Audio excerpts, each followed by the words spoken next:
Hey, you busy? Mm-mm.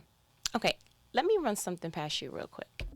I am getting ready to give you the top number one secret to success that nobody's going to ever really tell you and break it down the way it needs to be broken down. And if you go ahead and hone in on what this conversation is going to provide to you, I guarantee that you will be successful. You ready? I'm going to need some drum roll. Let me go ahead and see if I can make a little something on my water bottle. You hear that? That's my drum roll. I'm super excited. Okay. Drum roll. Beep. Do you know yourself? And I know you like, seriously, I thought you was going to say something powerful, give me something from a little Murphy's Law or one of the, 10 billionaires or whatever articles you like to read and pull from. And that's what you gave me. Do I know myself? Knowing yourself is the absolute positive way to ensure that you are successful. The wrong person in the wrong place does not equate to success. So let me go ahead and give some backdrop. You know, I like to go ahead and go back to what I refer to as our roots, which is the Bible. The very first chapter of Genesis, we see that God is doing what? He's essentially just going ahead and creating atmosphere. He's separating sky, he's making the water, he's making sure that the land is appearing, all the different things, the bigger atmosphere for what he's going to add to and create later on, which will be the equivalent to you moving in or building a home. You're going to go ahead and say, okay, this I want this many bedrooms, so I'm going to go ahead and make sure that there's an you're carving out the space for the toilets and the kitchen. And so if someone was walking through your idea and they didn't see your blueprint, they would just kind of see, I see the sheetrock and the beams and all that. So I think one, two, three. I think you're making something that's this many bedrooms. Think that's the plumbing for the kitchen area, or that may be the bathroom. Not too sure. But then as it emerges to completion, that's when it becomes clear. Oh, that's toilet. Oh, okay. That's kitchen. And you're able to identify what those things were the more that you gravitate toward the completion of what you wanted to build, which is essentially what we saw or what we observe in the first portion of Genesis. Then the second portion is God just filling those things up. The atmosphere of the sky, he said, hey, I want to put some birds up there. Several birds, pretty birds, robins, blue jays. Like, you're going to go ahead and just, be a little extra, but that's all God. So he's creative. And so do your bird thing, God. Okay. Looked at the water and was like, I don't want that to be empty either.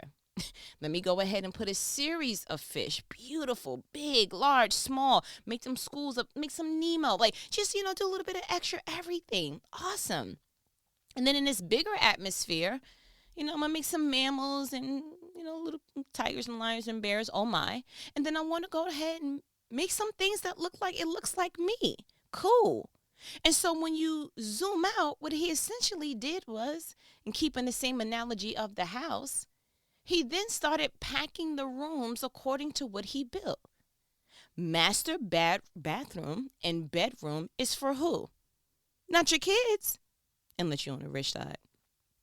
But it's for the parents, the head of household. You understand? The smaller room typically goes for the younger child. The bigger room could be a guest room, or it goes to the oldest child, whatever your family dynamic is, and what have you. So when the moving men are bringing things in and the boxes are labeled, sir, I may or may not have had a good experience or a bad experience, but I'm not going to talk about nobody's grandbaby. You want them to move those boxes according to how it's labeled, according to the areas that they see was made for that. I do not expect for you to put my washer and dryer inside of a garage, or unless it's set up to be that way, or inside of the kid's bedroom. That wouldn't make sense, because that was created to go in the atmosphere that it was created for. And so I feel like if we took the time to really stop and understand yourself in the most two hugest areas in life, in my opinion, which is relationships and your job. To how you relate to people, how you're relating to people, and what are you doing with the bulk of your time, and which is job, entrepreneurship, however you want to do it. My thing is this: knowing yourself is not, well, I know myself. I know my favorite color. I know what foods I like. I know kind of sort of what I'm attracted to, because attraction is here nor there. You'll whatever. When I was younger, I loved dogs. Now all of a sudden, after not having my dog, I'm scared of them. I don't know. It's a mid, like, are you scared of them or you just don't like them because you think they're icky? I don't know, but I just know that I don't favor dogs the way that I used to when I was younger. When I was younger, it was like I was the kiss on the mouth to my puppy kind of. Now I'm just like, "Bleh," I couldn't imagine. Yeah, I've emerged out of that. But if you know yourself well enough outside of what's my favorite holiday, what family members I rock with the best. I know my best friends. I know why they're my best friends. It's deeper than that. It's deeper than that. You know why God put the fish in the water? Because they have what? Gills? Right. So there's a reason as to why we don't put leashes on our pet fish, or we don't put hamsters in water bowls. Because you have to understand that if you place anything in the wrong environment, it will eventually die. And that's the equivalent to yourself. If you continue to place yourself in wrong environments, then you will eventually fade away. Maybe not, God forbid and rebuke that, maybe not physically, but the part of you that's supposed to have this enthusiasm, and Colossians 3:23 says, do your work as if you're working for the Lord. You know how many people have an attitude problem, and it's just a matter of you are not where you're supposed to be. That is the number one indicator that you are in the wrong profession. If you can I take your order? Oh my gosh. Maybe you're not a morning person. Maybe you're not a people person. And that does not make you a bad person.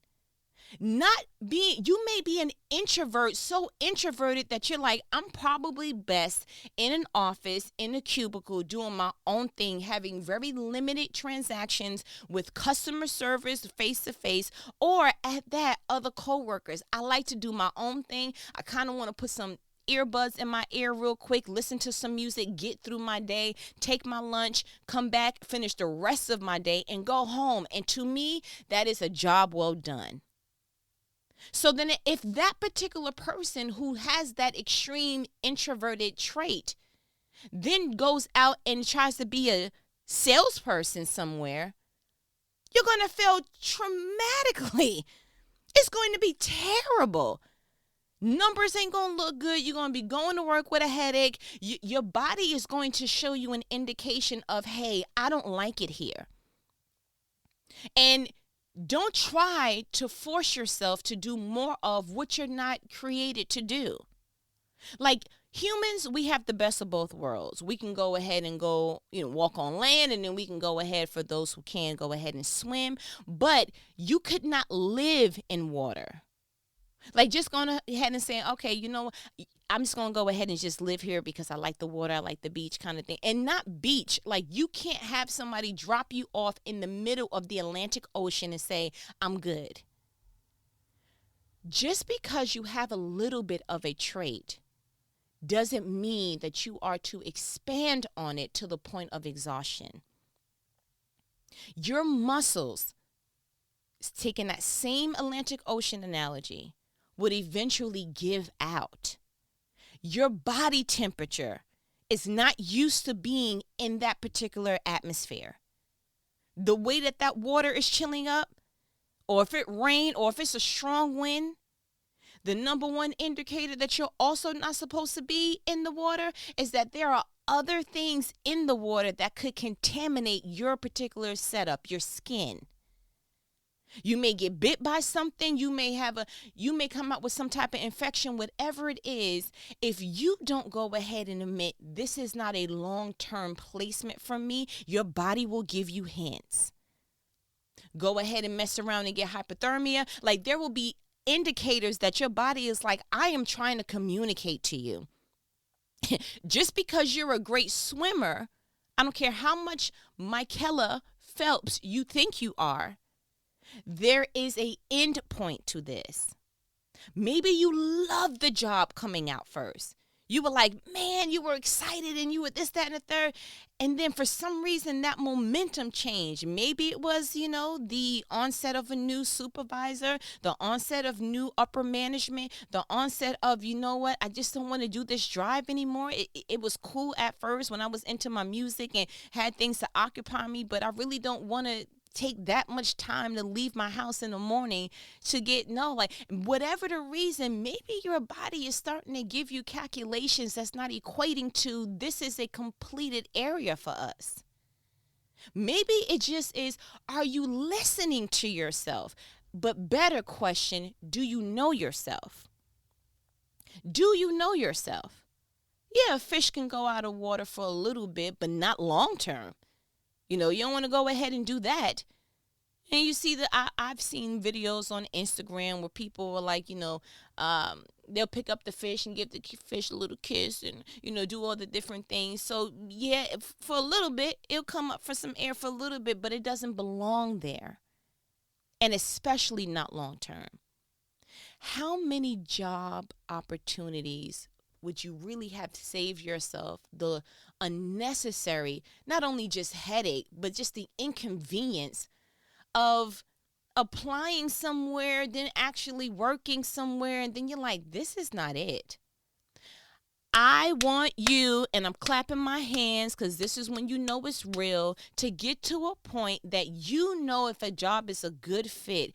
A, by the job description, B, by the insights of other people, or C, definitely by the interview. And if for whatever the reason, if those particular safeguards don't really do it for you, you should know within the first 3 to 6 months. Do not, I repeat, do not have it where you waste an entire year just coping through something and your body is giving you signals of, I don't know how much more I can do this. Let me explain something to you, and I don't want to give nobody's business out and talk bad about nobody's grandbaby business, but I'm going to go ahead and say this.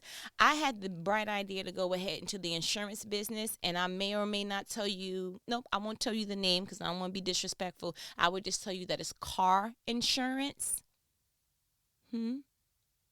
Maybe it has a little bit of a green, Okay, I think you got it. Leave it there. So, went ahead and did that. The amount of work that was required for the unit that I was in was unrealistic, darn near illegal, and just outright, it had to be abusive. And so I knew offhand, like, man, this is a lot. But I kept going. Saw some other tasks they were putting on us and all this different trainings. I'm like, whew. And they expect you to do this in how many hours? Oh, a regular 8, 7.75. Oh, okay. Wow. And then you still got to take a lunch? Oh, okay. So, yeah, can you eat at your desk? Oh, okay, because that looks like it's going to take away if you clear your head for 5 seconds. Cool. I kept pushing and pushing. And so then I was like, well, maybe I need to start eliminating some things. So at that time, I was going to taking a few classes online. I was like, maybe I need to go ahead and put a pause on that. So I went ahead and did that. But the load didn't feel lighter. So I'm like, okay, that's not it. Let me go ahead and I kept trying to remove stuff. And I didn't get the indication of, ma'am, the job is not equipped for you. And here's what I believe wholeheartedly in my being. God will show you a preview of 2 things all around you if you pay attention to it. 1, he shows you where you used to be, and 2, he shows you where you could be. So while I'm doing my training and my this, that, and the third and what have you, I had people that were coming in training classes after, and they were like, oh my goodness, I'm so nervous about the licensure test that we have to take on Friday. And I was like, don't even worry about it. I was worried too, but here's what you need to remember. Be cool, calm, and collective. Make sure that you're not letting them trick you up with the words. Make sure you're not paying attention to blah, blah, blah. And I went ahead and I gave them, without breaching integrity, I gave them the tools that worked for me. And I felt good because that's what you're supposed to do. You're supposed to go back and help the people. Harriet Tubman flow. You feel me? Okay? Then fast forward, if you look, God will show you a preview of what you will look like eventually if you don't put the right safeguards up in your life. So I looked at a girl in my team and I was like, why is she never here? And when I had a talk with her, she was just saying that the longer she stayed with the company, she's been there 5 years, that her anxiety level has just tripled, especially once getting to the position that we were currently in. So I'm not gullible. So I'm like, okay, well, that's one person's experience. If you look at anything customer reviews, that's why they have 1 through 5, because people have different ways of viewing stuff and experiencing stuff. Okay, cool. But when I took a little measurement and had conversations with people on the side, and I seen that was the bulk of what people felt, they were overwhelmed, it's okay. They had this saying of it was almost like drinking from a water hose. And that if you feel like you're drowning, just keep drinking. And I was like, so this is the company morale? Like, you're supposed to just be okay with being overwhelmed? And I'm looking at how old people are, like, how old are you?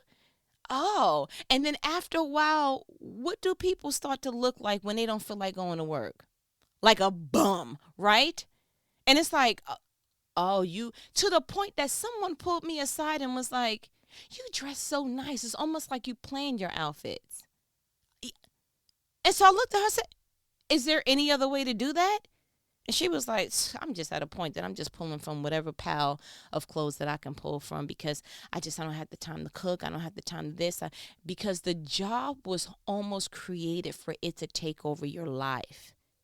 Now, some jobs you can look at and you're like, that would be best suited for someone who's single because it's not family oriented. Other jobs, you like, single or not, that is not the impression that you want to put on people. You don't want people to feel like this is my job and my job pretty much bleeds through all areas of my life. The only time that it should do that for a short period of time is when you are starting a business. Because you need to be all things until you can go ahead and delegate those particular tasks to people who can be trustworthy. And you need to be praying about who you put in those particular positions, because everybody's not going to take care of your baby the way that you take care of your baby. But I digress. And so some people like to call it like, oh, it's a midlife crisis and you're going through too much. And you ever heard an old person say, I don't bite my tongue no more. I say what I feel and I this, that, and the third. I don't think that it comes with age. I don't think that it's a midlife crisis. I think that people just take a long time to come into themselves. So it took you midlife to see, I don't want to live like this no more. For this many years, I've been going to work because I have to. I don't want to do that. I want to go to work because I like going to work. For this many years, I've been traveling up and down the road and tearing up my car. It was wear and tear with the miles and everything else that's needed to maintain this vehicle to get to a job that does this to me. No. And then something starts to click and you're like, wait a minute. Now, when I was younger, I was impressionable and I was scared to lose a job. And, I don't want to take a day off because what if they, and I don't want to let the team down, or I don't want to, what if my supervisor doesn't let my day go? Let me explain something to you. When you live in that state of perpetual fear or some type of concern, that is a concern for me.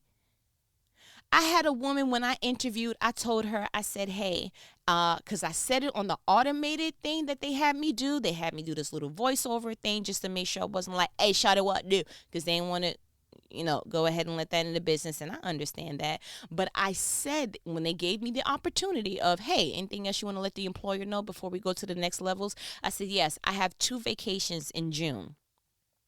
Cool.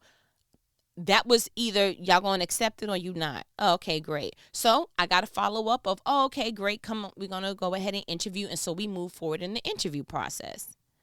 I didn't get to the interview, blew the interview out the water illegally, hands up, guilty. You feel me? And we got to the end where they were like, hey, you have any questions for me? So I did what I'm telling you to do, which it took me a long time to get to, because you feel like, if I did well in the interview, I don't want to say nothing else to mess it up. I want to leave them on that high, just like have me rotating in your mind real quick. But no, I'm not here for an interview. I am here to see if this atmosphere best suits the person that I am. And so I asked the questions of, how when are the schedules put in place? Okay, great. And so all the different things that meant something to me. And then we went ahead and I said, okay, and also, I don't know if the information transferred over, but I have 2 vacations coming up in June. And so I was getting ready to tell her the dates.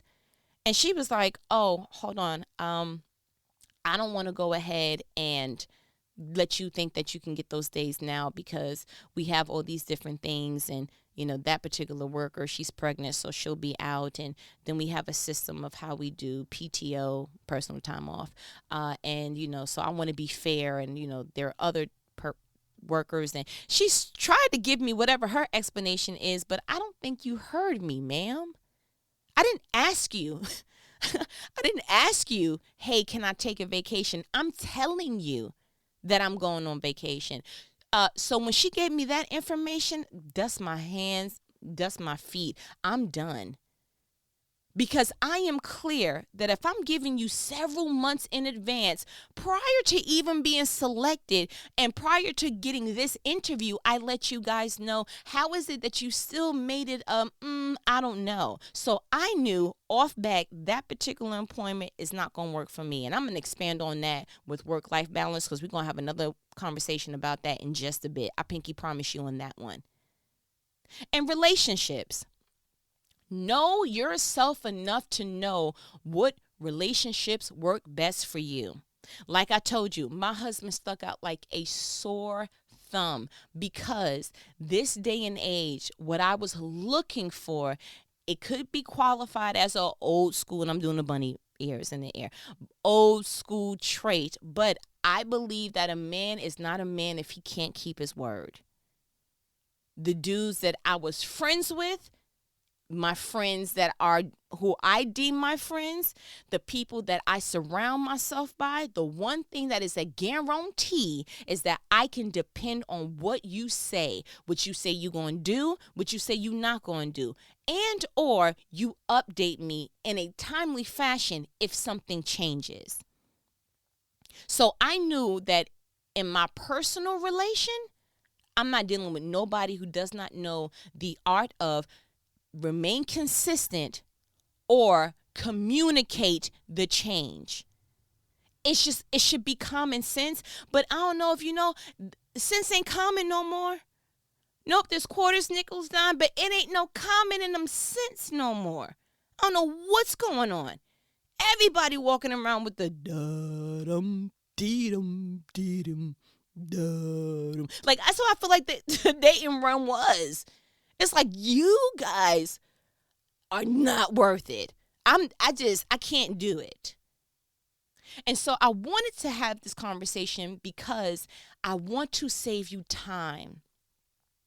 I don't want you making decisions in the 2 greatest areas of your life. Your job stands for, it should reflect excellence in your work ethic, in your time management, not perfection, but excellence in how you do a thing. If you feel the need to cut a corner and I don't really care and I ain't really doing any work today, and you are wasting everybody's time. Your time, because you got up out of your bed and went ahead and commuted and went to this job and knew I'm not going to give this job my best.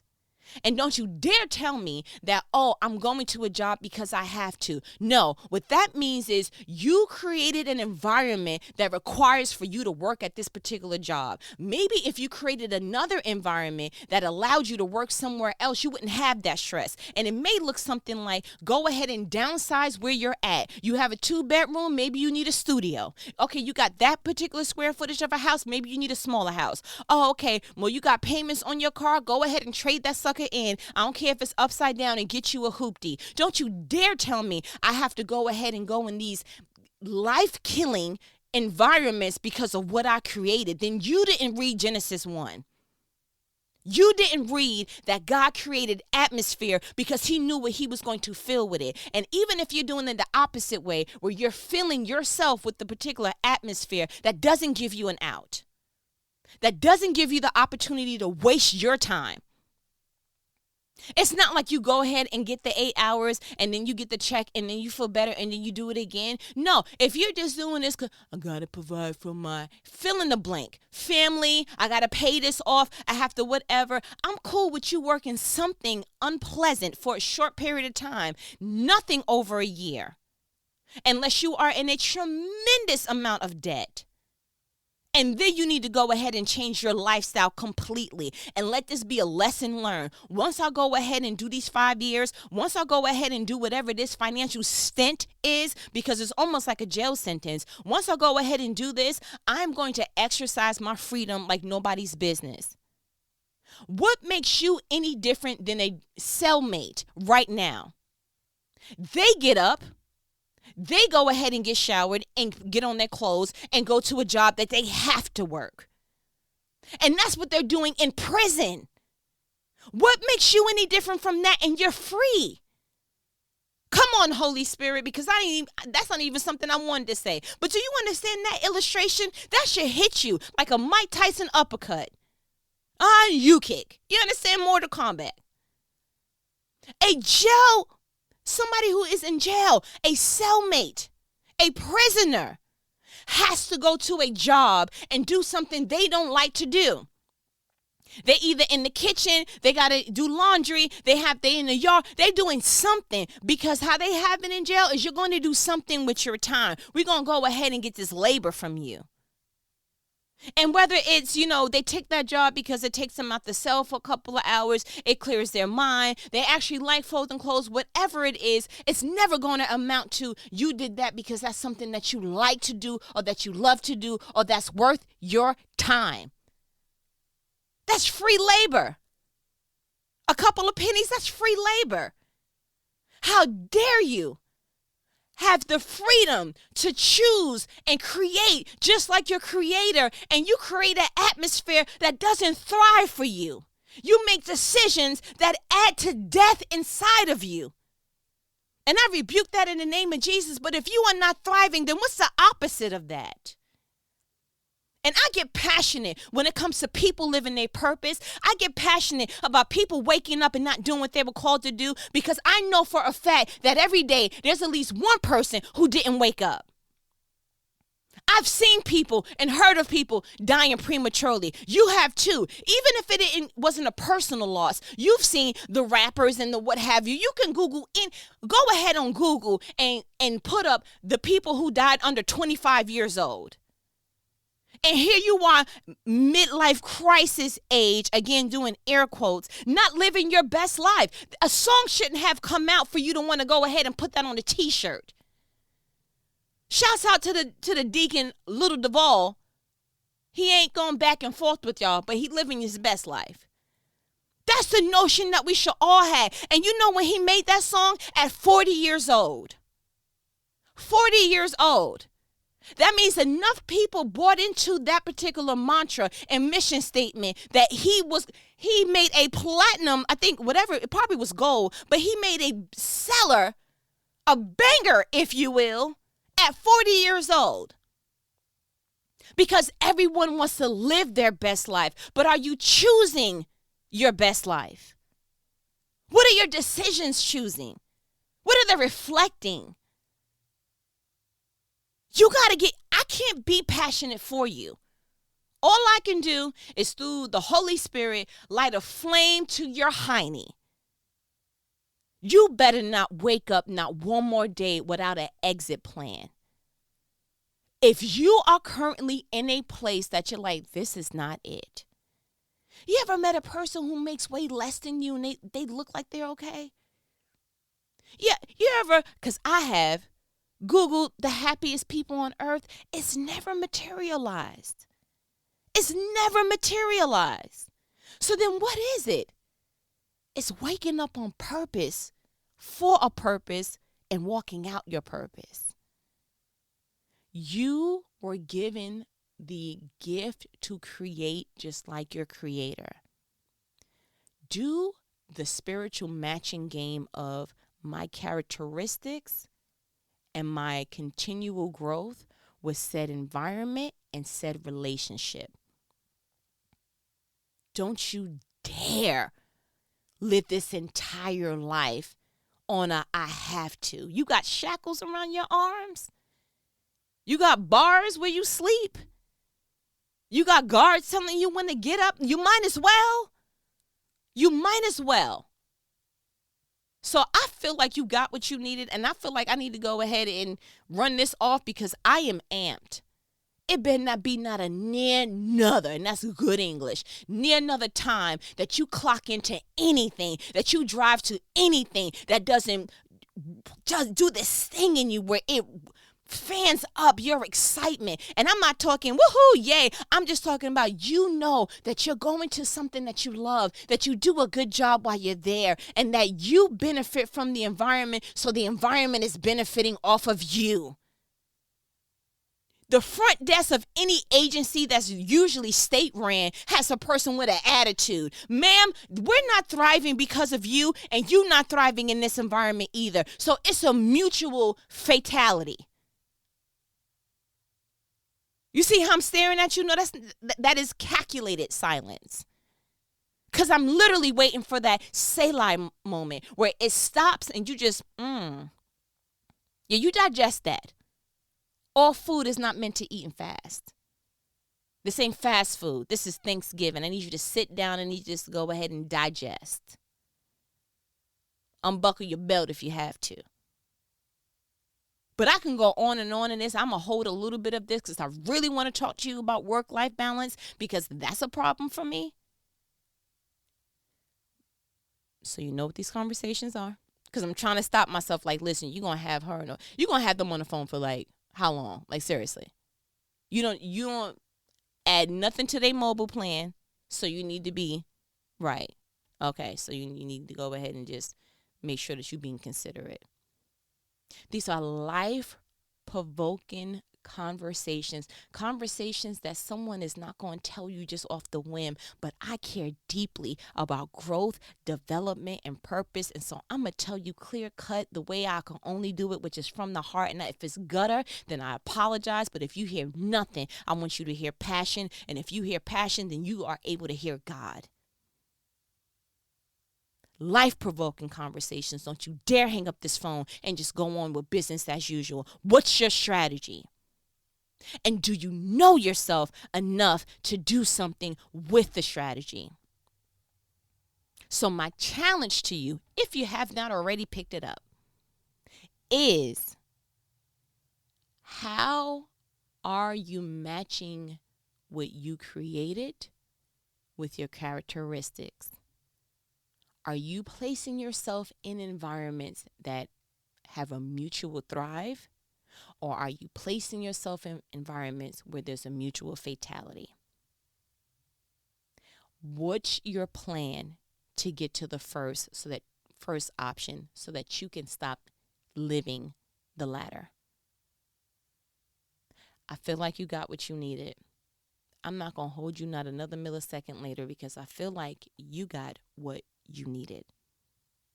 But as my good Nanny says, all right, I ain't gonna hold you. Don't you let me call you back and you don't have no plan. You listen, I'm not wasting all this deodorant for no reason. You know what needs to be done. Go do it. Okay? All right.